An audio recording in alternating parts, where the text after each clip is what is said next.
lorsque le président de la République reçoit l'Église catholique, il leur dit, bon, finalement, moi je lève l'option d'aller au dialogue, mais sauf que, vous devez reconnaître que nous sommes agressés par les Rwandais. Le cardinal l'a reconnu lors de son speech, après la rencontre avec le président de la République, même si nous avons des informations que cela leur a apporté un peu une tempête de par les Rwandais, parce qu'il était normalement question que l'Église catholique, les CC et Sauvons la RDC et les autres ne reconnaissent jamais dans leur narratif que la République démocratique du Congo était... Ça, c'est une info.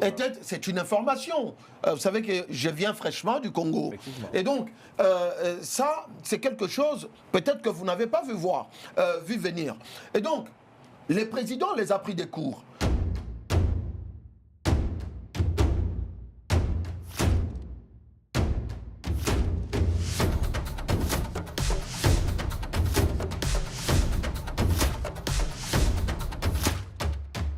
Bonsoir à tous. En République démocratique du Congo, tout le monde réclame désormais le dialogue. Mais visiblement, personne ne veut dialoguer aux conditions de l'autre. D'un côté, le président de la République ouvre la porte à des discussions, mais fixe ses lignes rouges. De l'autre côté, souvent la RDC, la plateforme portée notamment par l'ancien président Joseph Kabila, répond oui au dialogue, mais pas n'importe lequel, pas n'importe comment et surtout pas sur le contrôle exclusif du pouvoir.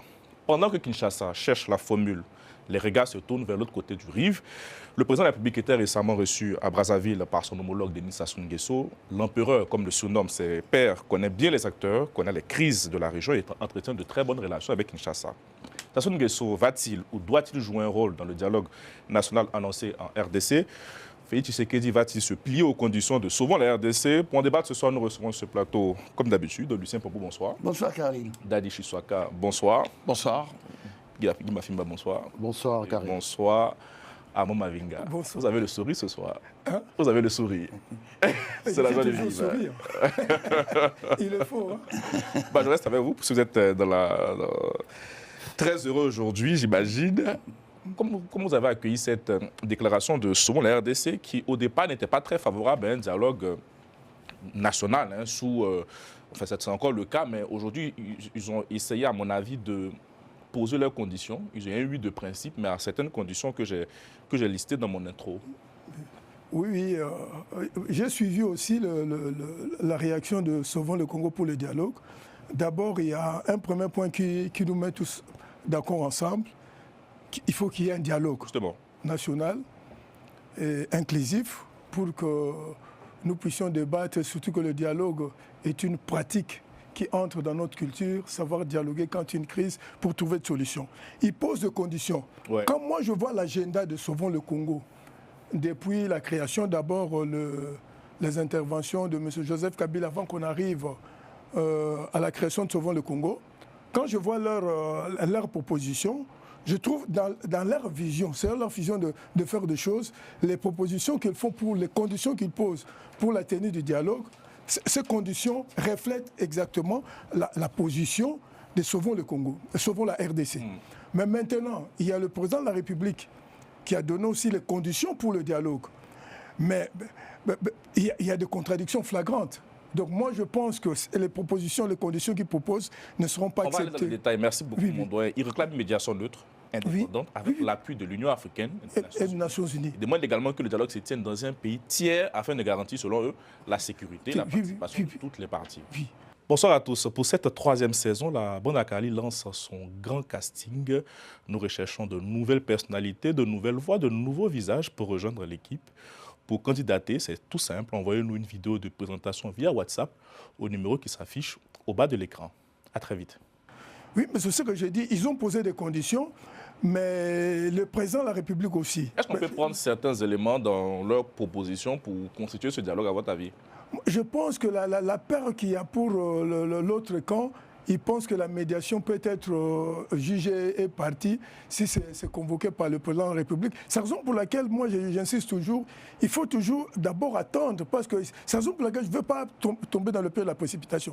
Il faut vraiment attendre les termes de référence de ce que sera l'ordonnance du président de la République. Mais là, c'est dans les travaux préparatoires. Mais moi, je suis, dans ma position, comme toujours, et dans notre position, nous qui sommes dans les cas des novateurs et novateurs, nous avons toujours dit qu'il faut que le dialogue se tienne tiennent à Kinshasa. Okay. Vous imaginez, tout le dialogue se sont tenus à l'extérieur. Mais c'est un problème qui pose un problème fondamental d'éthique par rapport à nous-mêmes, par rapport à ce que nous sommes. Si nous sommes incapables de dialoguer chez nous, c'est comme quelqu'un, quand il y a un problème avec sa femme, ils ne peuvent pas dialoguer dans leur maison. Chaque fois, ils doivent toujours aller dans la maison voisine pour dialoguer. La sécurité, la participation de toutes les parties, oui. Est-ce que cette revendication n'est pas légitime? Mais le problème de sécurité est un problème légitime. Et étant donné que le problème de sécurité est un problème réel, hein, ce n'est pas seulement pour les gens qui viendront participer au dialogue, mais il y a un problème de sécurité, de métier de sécurité dans toutes les grandes villes du pays. Il y a un problème de non, on parle de personnes, quand même, on parle de M. Joseph Kabila qui est condamné à mort, qui est en exil depuis. Enfin, je ne sais pas s'il est en exil. Mais là, il y a un problème, parce que du jour au lendemain, on ne va pas lever sa condamnation. Ils ont demandé dans la description qu'on enlève. Justement, tout à l'heure, on en parlera. Donc, moi, je pense que les conditions sont posées. Il y a des conditions, par exemple, les conditions de sécurité. Ça peut être discuté. Les problèmes de médiation, ça peut être discuté. Sous l'égide de l'Union africaine et des Nations Unies. Non, moi je pense que si nous pouvons être capables nous-mêmes de discuter et que les autres ne viennent pas pour nous diriger dans la prise parce que nous devons prendre nous-mêmes en main notre destin. C'est chaque fois, ce sont toujours les forces extérieures, la médiation extérieure qui doit nous aider à dialoguer et que nous sommes nous-mêmes incapables de dialoguer entre nous. Moi, je pense que c'est un problème. Parce qu'à la longue, ça devient un problème. Mais c'est un problème réel. C'est question de voir comment la médiation va se faire. Le président a reçu la Cinco, les églises protestantes et autres. Je ne sais pas comment il compte mettre en place la présidence du dialogue, c'est-à-dire l'équipe qui va diriger les travaux. Parce que là, il faut voir maintenant dans le terme de réforme, dans le format, quel sera le format et comment qui sera la tête de la direction de travaux. Et aussi un problème, est-ce que les résolutions qui seront prises par le dialogue seront-elles contraignantes? Aujourd'hui, on analyse d'abord les propositions de souvent la RDC. Je dirais que c'est un fait politique un peu majeur à mon avis. Pas été réticents, mais là ils disent OK, mais à certaines conditions. Donc on essaie de voir si ces conditions peuvent rentrer dans un dialogue dirigé par le président. Et pour la clarté du débat, je précise qu'on a invité sur ce plateau un membre de souvent la RDC qui a décliné à la dernière minute. Guy Mafimba. Oui, d'abord, il faut rappeler une chose. Le dialogue, il n'y a pas de disposition constitutionnelle qui exige à ce que le président de la République de la RDC puisse convoquer un dialogue. C'est plutôt, ça fait partie d'un agenda politique ou bien d'une, comment je peux appeler ça, d'une proposition politique au regard de la situation de la RDC actuellement, situation politique. Aujourd'hui, c'est presque la majorité des Congolais, parce qu'il y a un travail qui a été fait, parce qu'il y a un constat qui est là, qui, moi je pense, me semble-t-il, qui ont compris une chose, que la crise que nous avons aujourd'hui en RDC, la première crise, elle est sécuritaire. C'est ce que j'ai appelé la contradiction principale. Ça, c'est une chose. Mais non, par rapport à cela, le président de la République estime, ça c'est le politique qui le dit, qui estime que j'ai besoin d'avoir une espèce de cohésion nationale pour faire en sorte qu'on puisse faire échec à l'agression du Rwanda, première chose. Et en cela, après avoir consulté les uns et les autres, après avoir consulté les voisins, très certainement, après avoir consulté ses alliés, et au regard aussi de la résolution 2473, il estime que je dois convoquer cette concertation nationale, sinon ce dialogue national. Lucien le disait la dernière fois, c'est lui l'architecte. Le lieu, c'est lui qui va décider. Le contenu, c'est lui qui va décider. Le contenu, c'est presque déjà fait, me semble-t-il, au regard de la déclaration du cardinal Abongo à la sortie de cette rencontre avec le président. Et bien entendu, il se pose maintenant une question de quels seront les participants. Mais, mes chers amis, je voudrais, avant de revenir sur les conditions, je voudrais vous rappeler seulement 2 citations du président Félix Tshisekedi pour expliquer pourquoi déjà, me semble-t-il, Joseph Kabila, qui est le patron de Sauvons le Congo, est pour moi disqualifié. Le 7 août 2024, à Bruxelles, sur Top Congo, que dit le président Félix Tshisekedi? 24, hein? Joseph Kabila prépare une insurrection en RDC. L'AFC de Nanga, c'est lui. Donc il avait déjà vu juste. l'histoire lui a donné raison, malheureusement pour la RDC. Et il est parti plus loin, à Munich, le 14 février 2025. 14 février, donc une année après pratiquement. Il dit que Kabila est le véritable commanditaire de l'AFC M23, supplétif du Rwanda. Beaucoup de résolutions, beaucoup de rapports sont arrivés pour confirmer cela.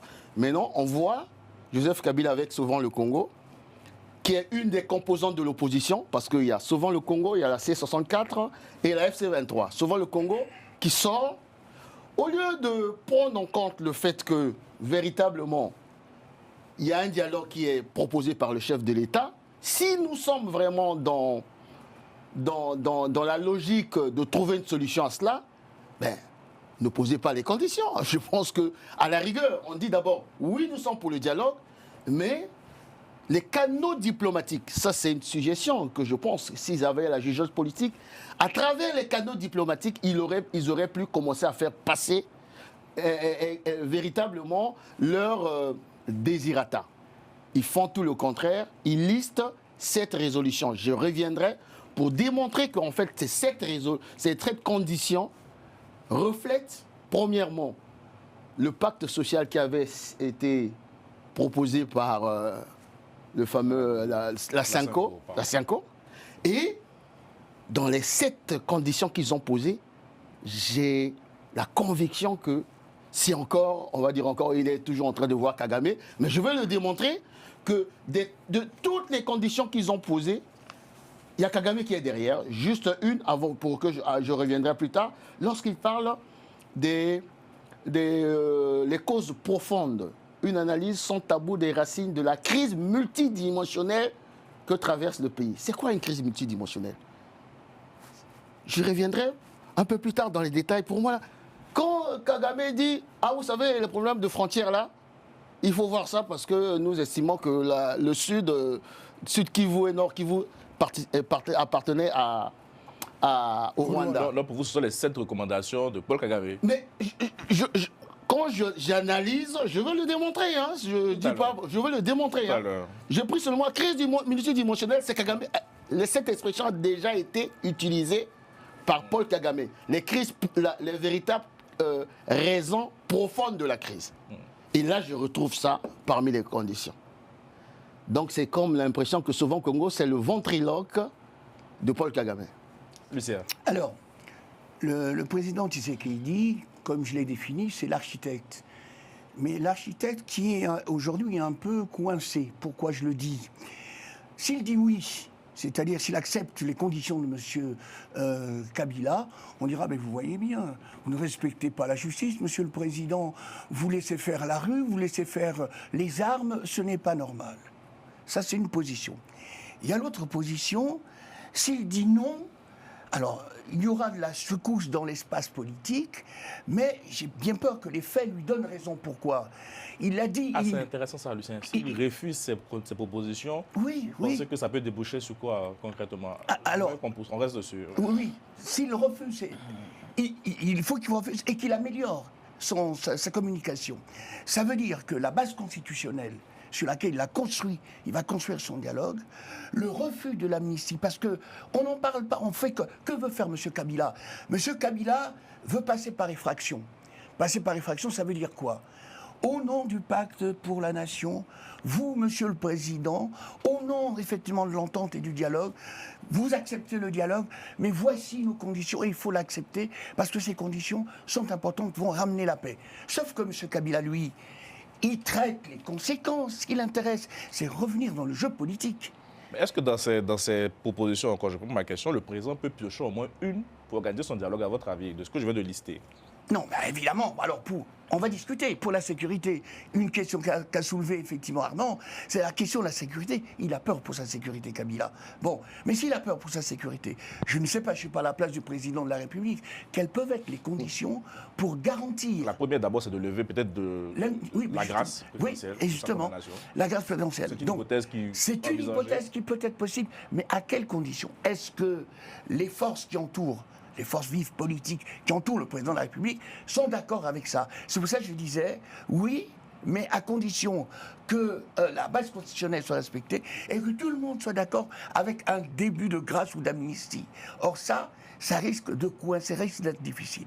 Il va beaucoup plus loin, monsieur Kabila. Il veut que tous ses copains de la PPRD, machin, soient amnistiés.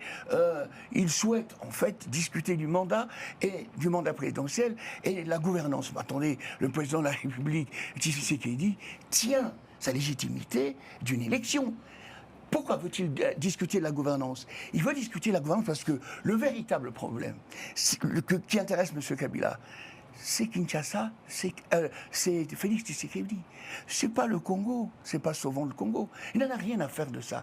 Ce qui l'intéresse, créer les conditions pour avoir une amnistie, revenir aux affaires. Mais il ne reconnaît pas cette condamnation. Pourquoi il veut créer des conditions pour pouvoir avoir une amnistie? Oui, non, mais il la reconnaît peut-être pas, mais les forces vives autour, effectivement, peut-être elles le reconnaissent. Dadi. Merci beaucoup, M. Carlyle. Je pense que mon doyen à côté a commencé son propos par dire que les présidents étaient coincés. C'est un peu ce que tout le monde se demande aujourd'hui. Je trouve que ce n'est pas bien faire la lecture de la trajectoire de cette affaire du dialogue. Souvenez-vous que depuis tout le temps, les présidents s'étaient toujours positionnés comme quelqu'un qui était favorable au dialogue. Et dernièrement, il a encore rappelé pour dire qu'il est issu d'une famille politique qui a battu, au fait, son parcours, sa trajectoire, que sur les dialogues, premièrement, et qu'il est issu d'un père biologique qui n'a appris aux autres politiques que les dialogues. Ça, c'est la première chose. La deuxième chose, ici, M. Carlyle, nous sommes en fait dans ce que je peux appeler un déni de démocratie. Parce qu'en République démocratique du Congo, les régimes actuels ne souffrent pas d'une question de légalité et de légitimité. Et donc, ce que le Sauvons la RDC, les pseudo-Sauvons la RDC, veulent faire, c'est de remettre en cause la légalité et la légitimité du pouvoir du président de la République démocratique du Congo. D'autant plus que les dialogues n'ont pas de fondement constitutionnel. Les dialogues devraient, au fait, ici, dans le cas précis, relever de la seule volonté du président de la République comme garant du bon fonctionnement des institutions de la République, tel que le confère l'article 64 de la Constitution. Et donc, ça c'est la 69 de la Constitution. Merci. La troisième chose, mais l'Église catholique, Sauvons la RDC, les présidents de la République les a pris des cours. Parce qu'à un certain moment, ils avaient compris que Félix Tshisekedi n'adhérera pas dans les schémas du dialogue. Et lorsque le président de la République reçoit l'Église catholique, il leur dit, bon, finalement, moi je lève l'option d'aller au dialogue, mais sauf que, vous devez reconnaître que nous sommes agressés par les Rwandais. Le cardinal l'a reconnu lors de son speech, après la rencontre avec le président de la République, même si nous avons des informations que cela leur a apporté un peu une tempête de par les Rwandais, parce qu'il était normalement question que l'Église catholique, les CC et Sauvons la RDC et les autres ne reconnaissent jamais dans leur narratif que la République démocratique du Congo était... Ça, c'est une info. C'est une information. Vous savez que je viens fraîchement du Congo. Et donc, ça, c'est quelque chose, peut-être que vous n'avez pas vu venir. Et donc, les présidents les a pris des cours. D'une part, reconnaissez que nous sommes agressés par les Rwandais. Moi, je lève l'option finalement qu'on aille vers les dialogues, mais le cardinal ajoute dans son speech que le président lève l'option d'aller au dialogue, mais attention, ça sera aux conditions qu'il va fixer lors de la signature de l'ordonnance présidentielle. Mais quelles sont ces conditions? Puisque ces conditions ne sont pas un secret.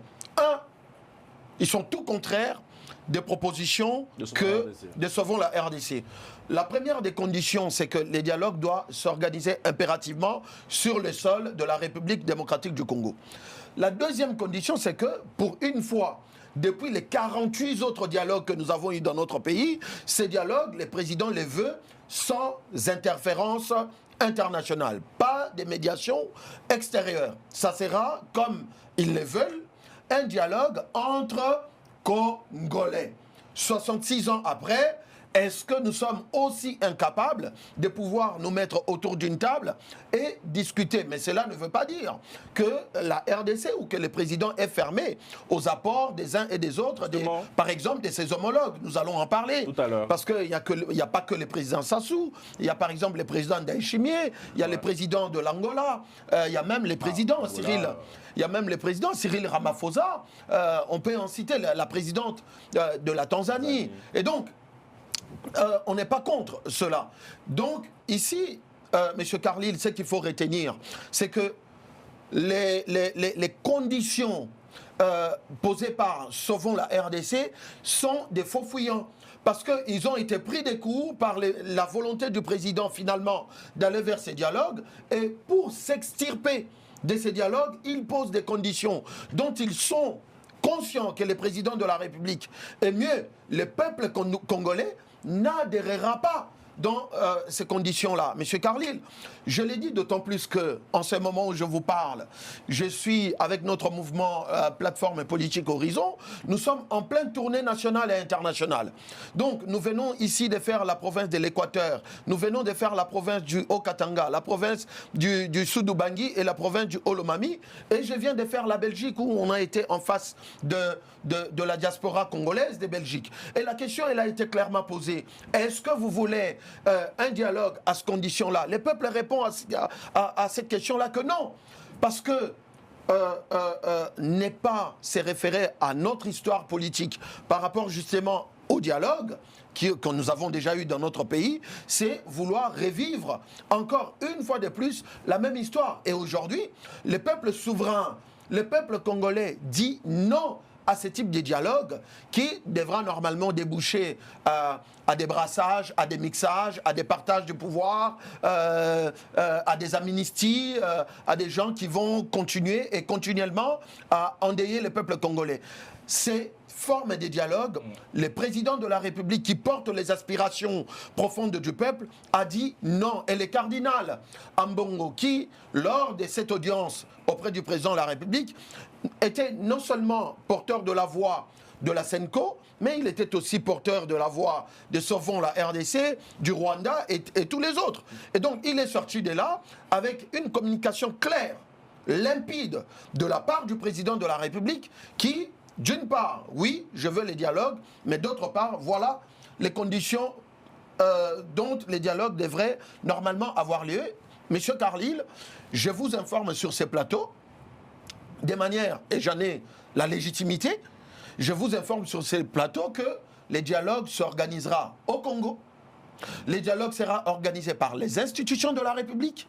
Je vous informe que les tenants et les aboutissants autour de ces dialogues seront fixés par la République démocratique du Congo, portée par Félix Antoine Tshisekedi Tshilombo. Merci Dadi, mais au fil des émissions, on a l'impression qu'on botte, on touche toutes les propositions des opposants. Est-ce qu'on ne risque pas d'avoir un dialogue entre les membres de l'Union sacrée unique?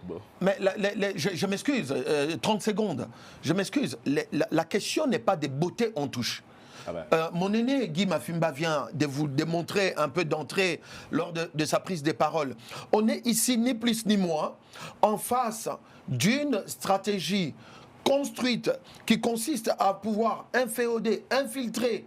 Maintenant que nous sommes en train de vouloir sortir tous ces gens-là dehors des institutions de la République démocratique du Congo, lorsqu'on évoque par exemple la condition... C64 aussi a fait des propositions, a même imposé un ultimatum. Bon, on attend vous ne dissociez pas, ne dissocions pas les C64 au Sauvons la RDC. Sauvons la RDC et C64, c'est la même chose. Non, sauf que, bien sûr, c'est la même chose. C'est une stratégie. Et nous la connaissons très très très bien.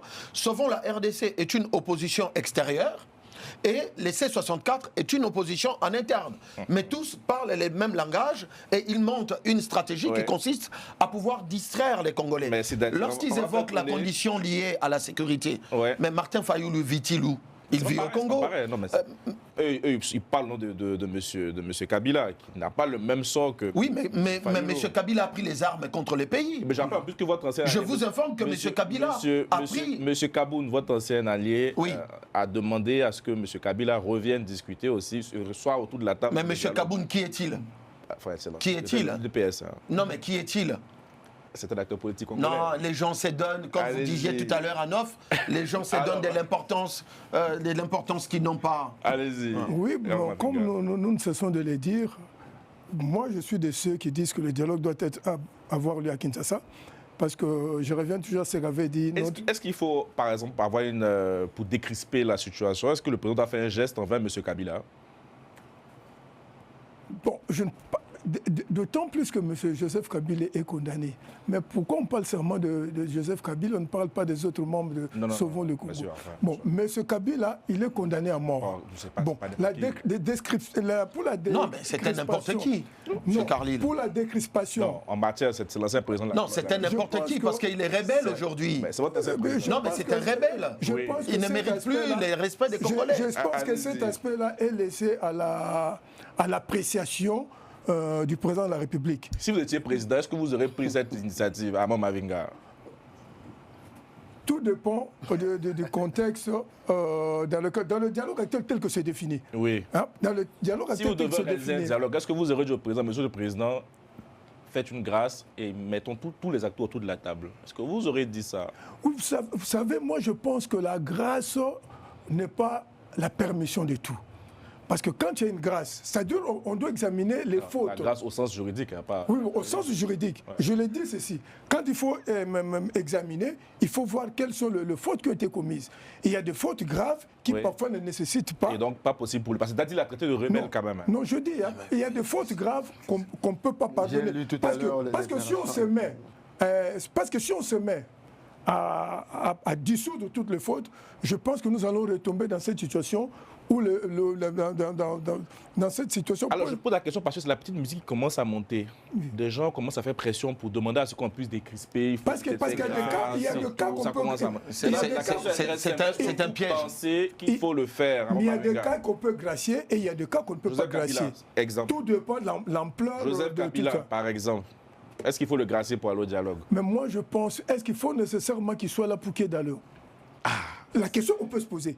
Donc, Mais pour vous, tu c'est n'as pas... pas à donner la question. Toi, tu dois répondre à la question.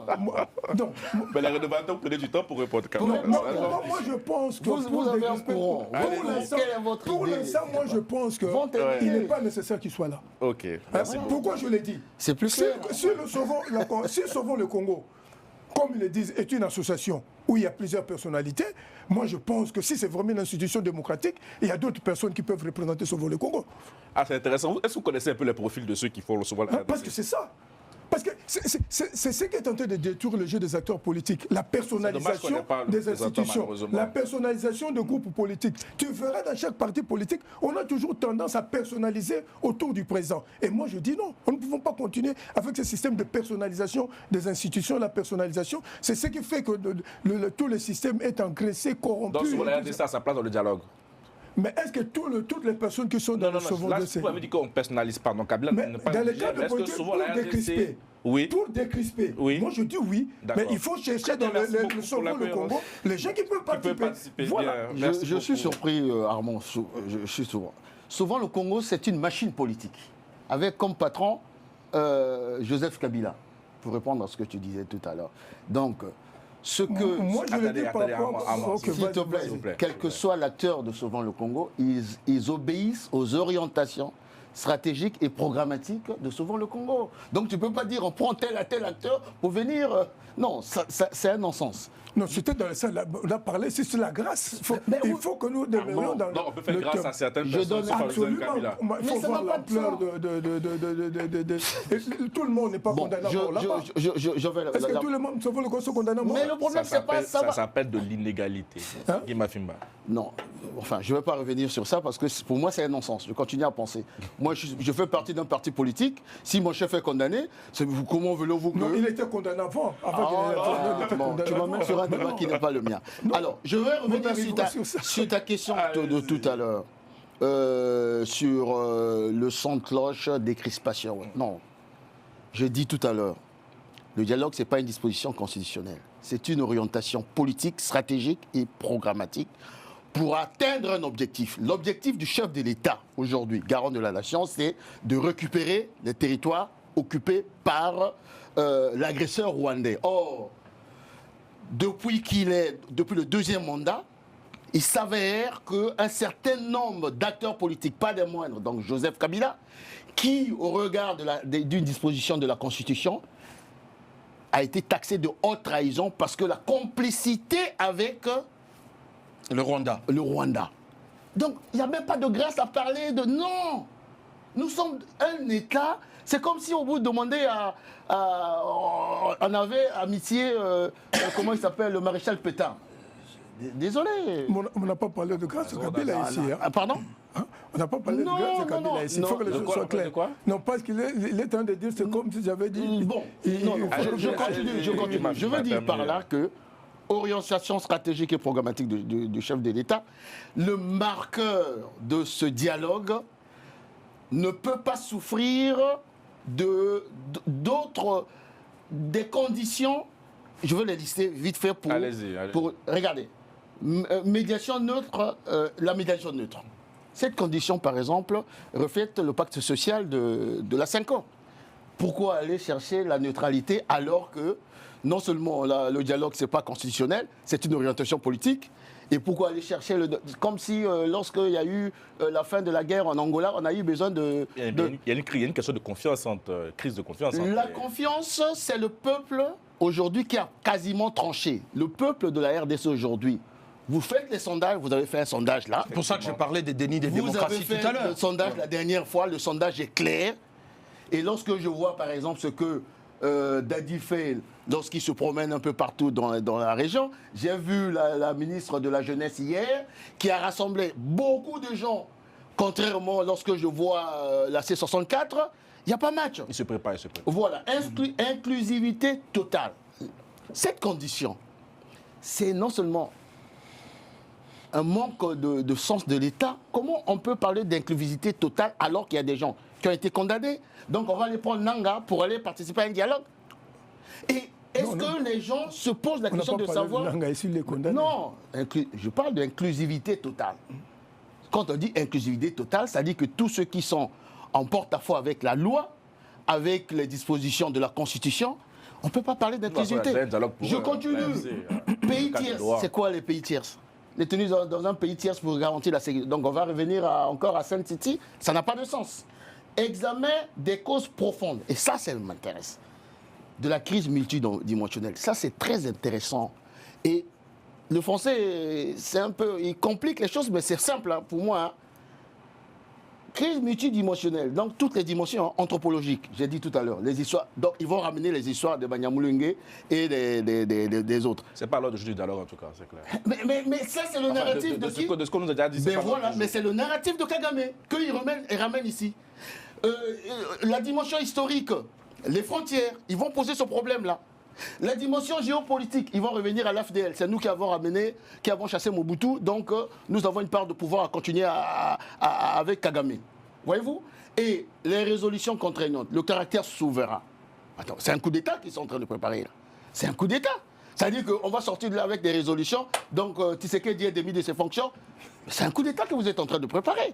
Alors, abandon du référendum. Ah donc, on demande aux gens de la RDC, donc on va demander à mon ami Armand de ne pas réfléchir sur la Constitution. non. Ça n'a pas de sens. Fédéraliste. Et je termine, Non. la décrispation politique. Ça, c'est encore un non-sens. Décrispation politique, ça veut dire quoi? Si vous avez été condamné, si aujourd'hui, par exemple, le procès qui est en train de se dérouler à Kinshasa, des généraux, ces gens-là il y a quand même des soupçons, des accusations d'intelligence avec l'ennemi pour abattre le chef de l'État. Donc on va décrisper, on va libérer ces gens-là. Décrypter, ça veut dire quoi? Libérer des gens qui ont contribué aux 10 millions de morts des Congolais de la RDC depuis 30 ans. On a parlé ici de génocide. Donc les Moïse Nyarugabo. Nyarumbao, des Roubérois, je ne sais pas quoi. Ces gens-là, depuis 30 ans, ils sont dans toutes les rébellions. Depuis la RCD, en passant par le CNDP, en passant par le M23, aujourd'hui AFCM 23. Non, il arrive un moment où la RDC, en tout cas, je pense, j'estime, ils doivent prendre leur responsabilité de savoir trancher. Un moment, dans la vie politique, un homme d'État, comme l'a été à l'époque le général de Gaulle, a dit « ça c'est ma direction, Ça passe ou ça casse, mais je dois imposer cela parce qu'ils doivent récupérer les 2 territoires perdus. Lucien. Il y a un élément très Passons à un autre important. sujet. Oui, mais tout a été quasiment dit. Je vais quand même jeter un pavé dans la mare pour éclaboucher un tout petit peu. Le problème, c'est qu'on ne dialogue jamais avec ses amis, on dialogue avec ses ennemis. Les ennemis sont identifiés. C'est les Rwandais. C'est pas le Kabila. Rwanda. C'est le Rwanda, c'est Kabila. C'est Kabila, si tu veux, c'est le Rwanda. Derrière le Rwanda, il y a la vitrine qui est Kabila. Bon. C'est de l'inverse, non? Oui, si tu veux. Mais de toute façon, comme ils sont interchangeables, il n'y a pas de problème. La véritable question, Guy vient de dire quelque chose. Il faut assumer une décision. Ça veut dire que si ces gens-là, si on ne trouve pas un moyen, puisque la base constitutionnelle, je la reconnais, on respecte la base constitutionnelle, d'accord? C'est sur cette constitution-là. Les gens qui ont commis des crimes ne doivent pas être dans le dialogue. Mais attention, il faut assumer les conséquences de ce choix et de cette décision. Bien sûr. Ça veut dire que ces gens-là, se sentant exclus, je ne parle pas à leur place, mais j'essaie d'imaginer, se sentant exclus, vont dire, ben, nous on continue à contester effectivement la manière dont le dialogue a été fait, nous on continue à ne pas baisser la garde, nous on continue à foutre le feu. Voilà ce que je voulais dire. Merci beaucoup, messieurs. Parlons de notre... Dadi, rapidement. Rapidement, je voulais dire que les doyens, Lucien a plutôt des propos, on va dire, alarmistes. J'essaie de regarder, cher Dadi. Le président de la République, lors de sa dernière conférence de presse, a posé une différence claire entre un homme politique et un homme d'État. Et je crois qu'ici, vous venez de le dire, nous sommes en face d'un homme d'État qui, depuis 30 ans, que les conflits à l'est de la République démocratique du Congo durent, a engagé un front. Et ce front est aujourd'hui en train de porter ses fruits. Et ça, c'est à ses risques et périls. Et lui, il a choisi les camps de la République démocratique du Congo. Et donc, aujourd'hui, mon aîné Lucien, pour le peuple congolais, derrière le président de la République, point n'est besoin de reculer.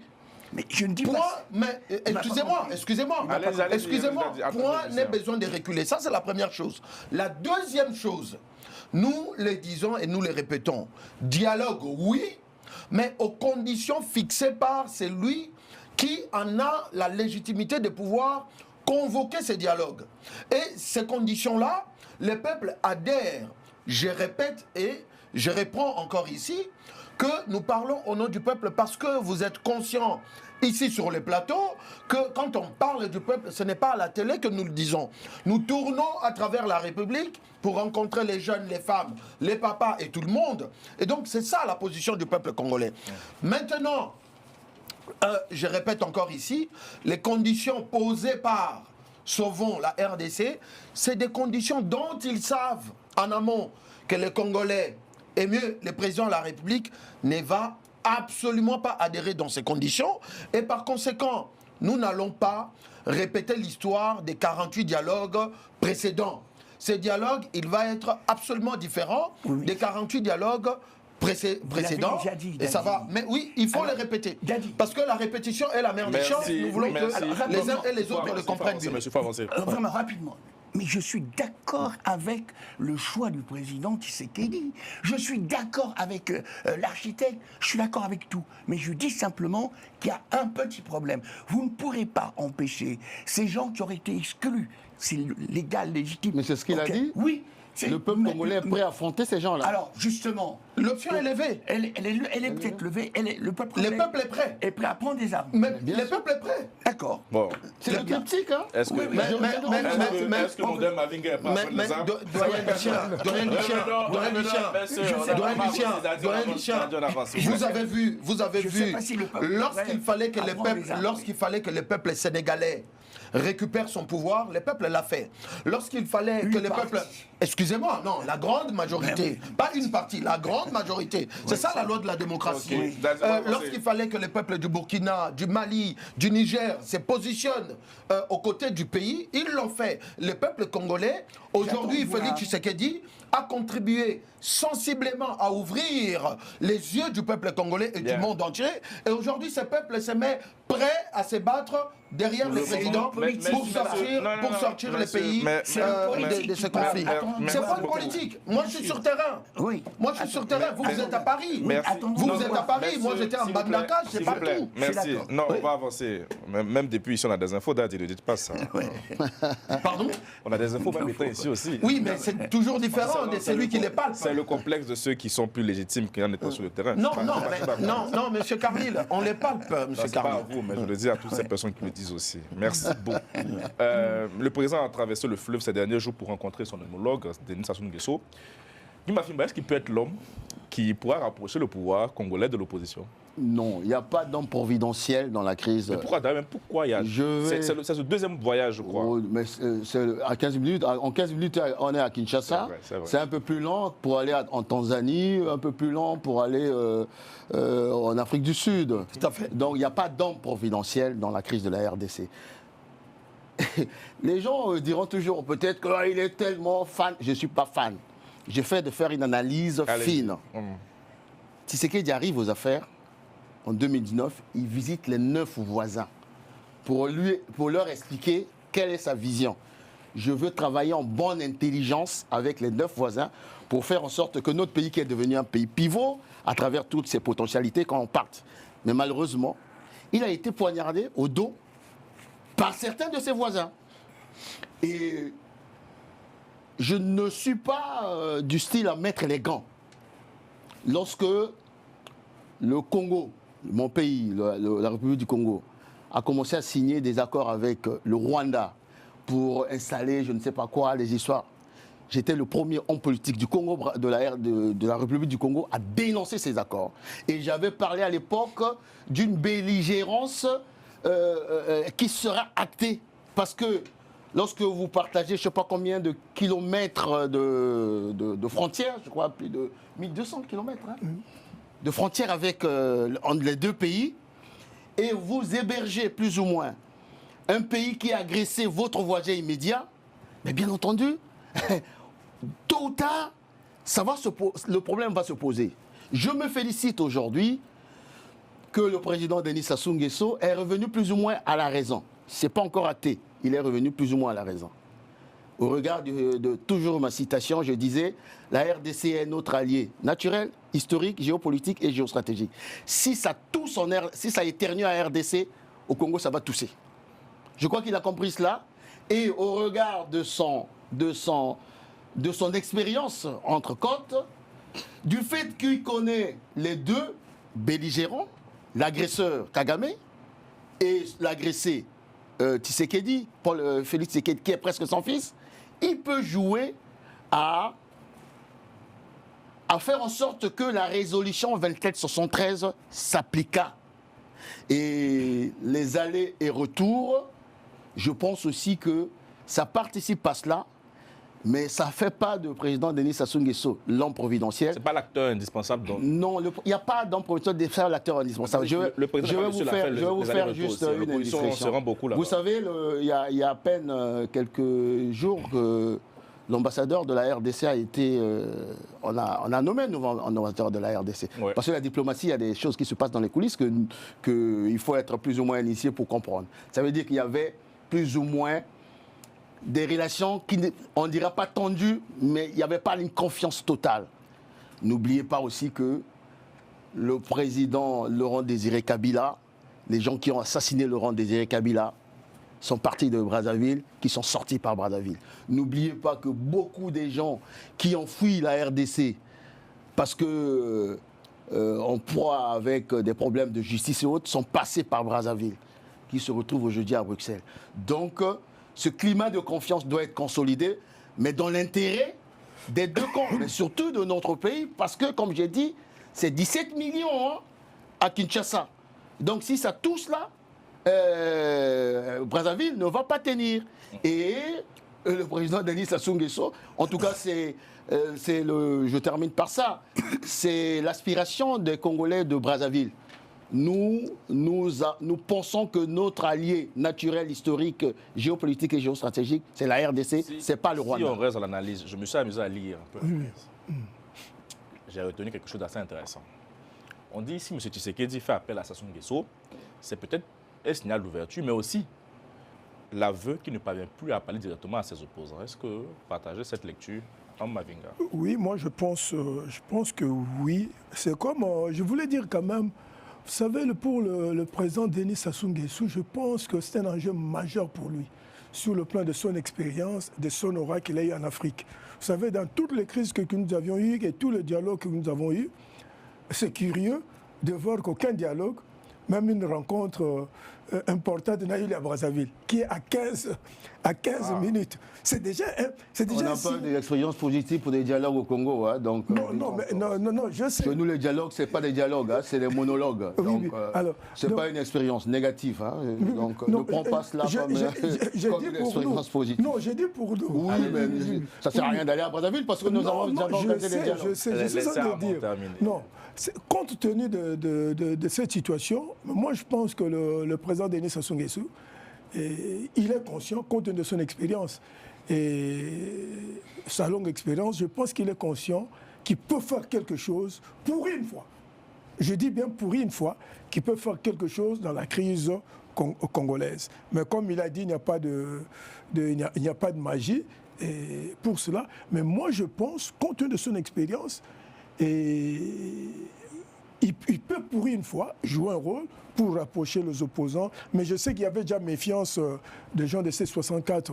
Avec qui? Le président Sassou? Oui, parce qu'ils étaient un peu, certains de membres confiants. Moi, je pense qu'il peut jouer. Mais les mêmes qui ont fait les allers-retours aussi. Hein. Oui, je pense que je ne refuse pas. Il peut jouer un rôle. Compte tenu de son expérience et surtout... Est-ce qu'il doit jouer un rôle à votre avis? Il doit. Pour moi, il doit. À quelle échelle? Pourquoi je dis il doit? Mais ma fille l'a su bien dit. S'il y a une crise majeure aujourd'hui à Kinshasa, Brazzaville sera ébranlée. Et donc, il y a une crise latente avec l'occupation de l'Est, le pays est assez instable. Nous voudrions sortir définitivement de cette crise. Moi, je pense qu'il peut rapprocher les uns les autres pour nous aider. Mais j'insiste toujours, nous devons nous-mêmes prendre notre destin en main. Mais il peut apporter sa contribution et être un pays le plus proche. La capitale la plus proche de nous, je pense que c'est quand même une obligation pour lui. Comme on le dit, hein, quand la maison de ton voisin immédiat est en train de brûler, il faut venir faire le sapeur-pompier avec pour que le feu ne s'enflamme. Pas pour que si le feu s'enflamme, ta maison aussi sera atteinte. Moi, je pense sur ces points de vue-là, sur le plan de notre culture, c'est une obligation qui puisse s'impliquer. Une obligation. Non, morale, je ne dis pas juridique. Alors, pour moi, il doit pour deux raisons. Une première raison qui est un peu légère, il est quand même, comment dirais-je, il est quinois un peu par le fait qu'il est le papa de 2 enfants. Ben oui, je dis c'est léger. Hein. Il est le papa de 2 enfants, donc monsieur... sa belle famille, quoi. Voilà. Donc c'est sa belle famille, d'une certaine manière, Claudia et son frère, effectivement, Kiki, leur maman, et la RDC. Allez, je ferme la page, ok? Bon, mais c'est toujours intéressant. C'est un membre de la famille qui doit intervenir. Il doit aussi, pour les raisons que mes amis ici ont évoquées, Kinshasa et Brazzaville sont les 2 capitales quasiment proches. S'il y a le feu à Kinshasa, il y aura le feu forcément à Brazzaville. Et puis, il doit sous certaines conditions. Vous voyez, je relativise un peu. Le président dit, moi je suis disponible, je ne demande rien. Je suis disponible, lui, il ne demande rien. Parce que, fort de son expérience depuis 40 ans, il a joué les médiations qui n'ont pas toujours réussi. Hein. Que ce soit en Libye, que ce soit en République centrafricaine. Il a été aussi, je crois, à un moment donné, en 2016, avec Kabila, à un moment donné, il y a eu des problèmes, etc. Bien. Il se pense, à tort ou à raison, qu'il a une posture pour apporter, de par son expérience, son droit d'aînesse, justement, apporter, apporter des réponses. Bien. Mais nous sommes dans un dossier qui est quand même assez brûlant. Alors, comme à mon habitude, je vais ouvrir une page qui peut être désagréable. Les relations entre Kagame et le président sont des relations connues, sûres. Est-ce que Quel président, s'il vous plaît? Sassou? Oui, les relations sont sûres. Bien, est-ce qu'un président comme ça peut être médiateur dans une situation qui peut sembler un peu difficile? C'est une question que je n'ai pas de réponse. C'est une question que je pose un peu de façon provocatrice. Mais là, au fait, là, je pense qu'on fait appel à lui juste pour organiser aussi le dialogue national, en tout cas de ce que j'ai pu lire. Mais ça se passe à Kinshasa, alors. Plus, en tout cas, Ah ben oui, mais ça ne peut pas se passer à Brazzaville. Si on se réfère à sa dernière conférence de presse, le président a dit dialogue congolais au Congo, conformément au cadre institutionnel, ça n'a pas changé. Oui, voilà. Nos dernières nouvelles. À moins que le président Sassou se déplace. Mais si on veut faire un peu, si on veut être un peu sarcastique, et je pense que vous avez évoqué la question de C64 sans aller au bout de votre argumentaire, c'est dommage, parce qu'il se méfie de ces rencontres. Rappelez un précédent, c'est que le président Sassou lui-même a voulu modifier, changer sa constitution pour conserver son mandat. Et certains disent que le président Félix part un peu en apprenti auprès du président Sassou. Est-ce que c'est une lecture intéressante ou ça relève de cette lecture-là, avant que Dadi revienne, et souvent sur les commentaires, je reçois souvent des tirs à boulet rouge de mes parents. Mais il faudrait qu'on fasse une émission sur ça, sur les processus de changement des républiques ou des constitutions. J'ai beau expliquer aux uns et aux autres. J'ai été l'un des acteurs qui ont combattu le changement de la constitution au Congo-Brazzaville et je pense aujourd'hui que jusqu'à aujourd'hui, nous avons eu raison parce que juridiquement, politiquement et socialement, c'était vraiment pas ça. Mais ça n'a les conditions de ce qui se passe en RDC. Moi, je ne parle pas du changement de la Constitution, je parle du passage d'une république à une autre, même si ça va passer par un changement de la Constitution. Les conditions ne sont pas les mêmes, le contexte n'est pas le même. Et ce qui fait qu'en Afrique, on mélange tout, on confond ce que Ouattara a fait avec ce qui s'est passé au Burkina, on confond ce qui s'est passé au Burkina avec ce qui s'est passé au Congo, on confond ce qui s'est passé... Non, ça n'a rien à voir. Yeah. Et je pense que le président Félix Tshisekedi, lorsqu'il parle de changement de république, Armand a commencé à y travailler depuis plus de 10 ans. 20 ans. On n'avait pas besoin de Tshisekedi. Ça veut dire que des gens relativement sensés, et nos problèmes au niveau des pays africains, c'est ça, c'est qu'on ne sait pas se mettre à réfléchir, à se projeter, tant au niveau des institutions qu'au niveau des mimétismes économiques. C'était pas... Mais non, mais parce que je connais, ils vont me tirer dessus.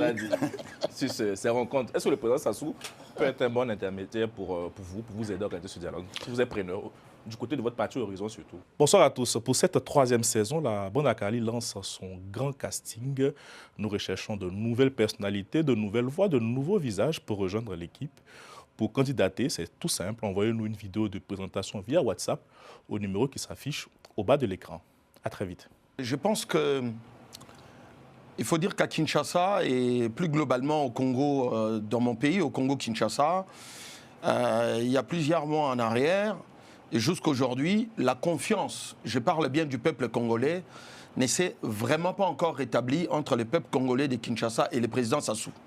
Parce que les accords passés entre le président Sassou et les Rwandais, ce n'est pas passé à Kinshasa. Et moi qui vous parle, j'ai été dans une délégation avec d'autres leaders de ma génération politique où nous sommes allés à Brazzaville pour nous enquérir de la situation parce qu'elle était préoccupante.